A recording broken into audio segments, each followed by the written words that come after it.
C'est avec beaucoup d'espoir que Tata Bakayoko observe ce déchargement de régime de bananes. Depuis 2 semaines, cette détaillante au marché Gouro d'Adjamé peine à se ravitailler. Actuellement, à faire des bananes, ce n'est pas facile. Tu viens t'asseoir des jours même, on décharge devant toi, tu ne gagnes rien. Sur un coup de chance et à l'issue d'âpres négociations, Tata réussit à s'en sortir avec une petite quantité de bananes contre la somme de 50 000 francs CFA. Un coût qu'elle juge trop élevé, mais pour Mawa, la propriétaire de la cargaison, le fruit se fait de plus en plus rare, d'où cette hausse des prix. On peut taper des semaines sans avoir banane. Pour avoir un seul camion, c'est le problème. C'est la raison pour laquelle nous devons vendre ça cher pour pouvoir gagner un peu. Et c'est malheureusement les consommateurs finaux qui en paieront le lourd tribut. Tata, comme de nombreuses détaillantes, font à leur tour grimper les prix. Il est devenu difficile pour Désiré de concocter régulièrement son foutou banane. Je ne peux pas faire foutu à tout moment. Parce que si je dois payer 4 000, 5 bananes à 1000 francs, 2000, je suis obligé de faire foutu une fois seulement dans le mois.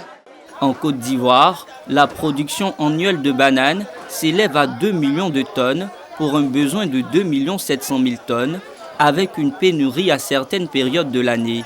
Des enseignants, chercheurs et producteurs ouvrent donc la réflexion sur la problématique à l'occasion d'un colloque international. Pendant 4 mois de l'année, 4 à 5 mois, on a une grosse production qui est liée à la suite de la période de pluie. Et pendant à peu près 7 mois, entre donc le mois de mars, avril, mai, juin, juillet, août jusqu'à septembre, il n'y a plus de bananes sur le marché du fait de l'effet drastique de la sécheresse sur les plantations de bananes. La banane plantée ne peut pas se conserver au-delà de plus de 2 semaines.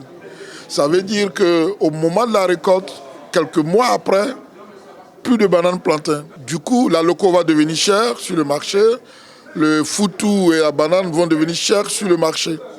Mais comment relever ces défis?